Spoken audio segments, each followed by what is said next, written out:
ನಮಸ್ಕಾರ ಸ್ನೇಹಿತರೆ, IPL ನ 2026ರ ಮತ್ತೊಂದು ಥ್ರಿಲ್ಲಿಂಗ್ ಪಂದ್ಯಕ್ಕೆ ಅರುಣ್ ಜೇಟ್ಲಿ ಸ್ಟೇಡಿಯಂ ಸಾಕ್ಷಿಯಾಗಿದೆ.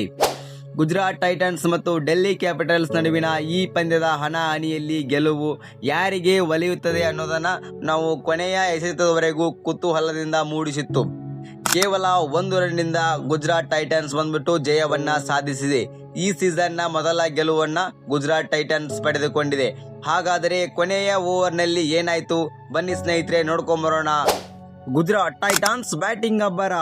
ಟಾಸ್ ಸೋತು ಮೊದಲು ಬ್ಯಾಟಿಂಗ್ ಮಾಡಿದ ಗುಜರಾತ್ ಟೈಟನ್ಸ್ಗೆ ಜಾಸ್ ಬಟ್ಲರ್ ಅವರು ಕೇವಲ 27 ಎಸೆತಗಳಲ್ಲಿ 52 ರನ್ ಸಿಡಿಸಿ ಭರ್ಜರಿ ಆರಂಭವನ್ನ ನೀಡಿದರು ಮತ್ತು ನಾಯಕ ಶುಭ್ಮನ್ ಗಿಲ್ ಅವರು ಕೂಡ ಜವಾಬ್ದಾರಿಯುತ ಆಟವಾಡಿ 70 ರನ್ ಚೆಚ್ಚಿದರು. ಮಧ್ಯಮ ಕ್ರಮಾಂಕದಲ್ಲಿ ಅಬ್ಬರಿಸಿದ ವಾಷಿಂಗ್ಟನ್ ಸುಂದರ್. ಹೌದು ಸ್ನೇಹಿತರೆ, ಕೇವಲ 32 ಬಾಲ್ಗಳನ್ನು ಎದುರಿಸಿದಂತ ವಾಷಿಂಗ್ಟನ್ ಸುಂದರ್ ಅವರು 55 ರನ್ಗಳನ್ನ ಚೆಚ್ಚಿ ಡೆಲ್ಲಿ ತಂಡಕ್ಕೆ ಬಂದ್ಬಿಟ್ಟು ಇವರು ಶಾಕ್ ಅನ್ನ ನೀಡಿದರು. ಏಕಪ್ಪ ಅಂತಂದ್ರೆ ಡೆಲ್ಲಿ ಅನ್ಕೊಂಡಿರಲಿಲ್ಲ ವಾಷಿಂಗ್ಟನ್ ಸುಂದರ್ ಅವರು ನಮಗೆ ಎಷ್ಟು ಡೇಂಜರ್ ಆಗಿ ಕಾಡ್ತಾರೆ ಅಂತೇಳಿ. ವಾಷಿಂಗ್ಟನ್ ಸುಂದರ್ ಅವರ ಭರ್ಜರಿ ಬ್ಯಾಟಿಂಗ್ ನಿಂದ ಗುಜರಾತ್ ಟೈಟನ್ಸ್ ನ ಟೋಟಲ್ ಮೊತ್ತ ಬಂದ್ಬಿಟ್ಟು 210ಕ್ಕೆ ತಲುಪಿತು.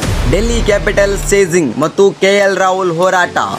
211 ರನ್ಗಳ ಬೃಹತ್ ಗುರಿ ಬೆನ್ನಟ್ಟಿದ ಡೆಲ್ಲಿ ಕ್ಯಾಪಿಟಲ್ಸ್ಗೆ ಕನ್ನಡಿಗ KL ರಾಹುಲ್ ಇಂದ ಅದ್ಭುತ ಆಸರೆಯಾದರು.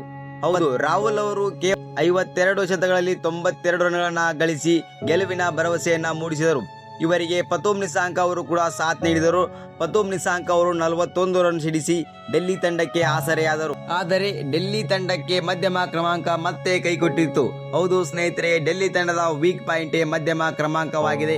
ಸಮೀರ್ ರಿಜ್ವಿ ಅವರು 2 ಪಂದ್ಯಗಳನ್ನ ಕಂಟಿನ್ಯೂಸ್ ಆಗಿ ಆಡಿ ಗೆಲ್ಲಿಸಿದರು. ಸಮೀರ್ ರಿಜ್ವಿ ಅವರು ಕೇವಲ ಡಕ್ಗೆ ಕೂಡ ಔಟ್ ಆದರು. ಇವರ ಹಿಂದೆ ಬಂದಂತ ಟ್ರಿಸ್ಟನ್ ಸಬ್ಸ್ ಅವರು ಕೂಡ ಬಂದಷ್ಟೇ ವೇಗದಲ್ಲಿ ರನ್ಔಟ್ ಆಗಿ ಪೆವಿಲಿಯನ್ಗೆ ಹೋದರು. ಕೊನೆಯ ಓವರ್ನಲ್ಲಿ ಹೈ ಡ್ರಾಮಾ.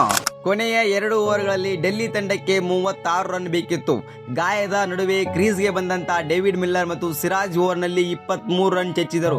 ಪಂದ್ಯವನ್ನ ಡೆಲ್ಲಿ ಕಡೆಗೆ ತಿರುಗಿಸಿದರು. ಆದರೆ ಕೊನೆಯ ಓವರ್ನಲ್ಲಿ ಪ್ರಸಿದ್ಧ ಕೃಷ್ಣ ಅವರ ವಿರುದ್ಧ 13 ರನ್ ಬೇಕಿದ್ದಾಗ ಮಿಲ್ಲರ್ 1 6 ಮತ್ತು 1 4 ಅನ್ನ ಬಾರಿಸಿದರು.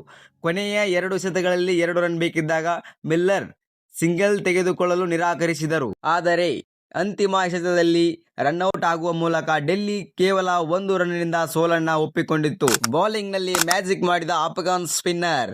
ಹೌದು ಸ್ನೇಹಿತರೆ, ಅಫ್ಘಾನಿಸ್ತಾನದ ಮೇನ್ ಸ್ಪಿನ್ನರ್ ಆಗಿರುವಂತಹ ರಶೀದ್ ಖಾನ್ ಅವರು ನಿನ್ನೆ ಬೌಲಿಂಗ್ ನಲ್ಲಿ ಅಮೋಘ ಪ್ರದರ್ಶನ ಕೂಡ ಇವರು ನೀಡಿದ್ದಾರೆ.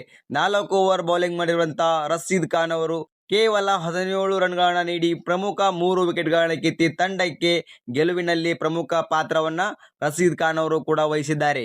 ಜೊತೆಗೆ ಇವರಿಗೆ ಪ್ಲೇಯರ್ ಆಫ್ ದಿ ಮ್ಯಾಚ್ ಪ್ರಶಸ್ತಿ ಕೂಡ ನಿನ್ನೆ ಡೆಲ್ಲಿ ವಿರುದ್ಧ ಪಂದ್ಯದಲ್ಲಿ ಲಭಿಸಿದೆ. ಸ್ನೇಹಿತರೆ, ಎಲ್ಲರ ತಲೆಯಲ್ಲಿರೋದು ಡೇವಿಡ್ ಮಿಲ್ಲರ್ ಅವರು ಸಿಂಗಲ್ ಅನ್ನ ನಿರಾಕರಿಸಿದ್ದಕ್ಕೆ ಇಂದು ಡೆಲ್ಲಿ ತಂಡಕ್ಕೆ ಸೋಲಾಗಿದೆ ಅನ್ನುವಂತ ಕಮೆಂಟ್ಸ್ಗಳು ಕೂಡ ಬರ್ತಾ ಇದ್ದಾವೆ. ಹಾಗಾದರೆ ಡೇವಿಡ್ ಮಿಲ್ಲರ್ ಅವರು ಸಿಂಗಲ್ ಅನ್ನ ನಿರಾಕರಿಸಿದ್ದು ಸರಿಯೇ ಅಥವಾ ತಪ್ಪ? ಕಮೆಂಟ್ ಮಾಡಿ ತಿಳಿಸಿ.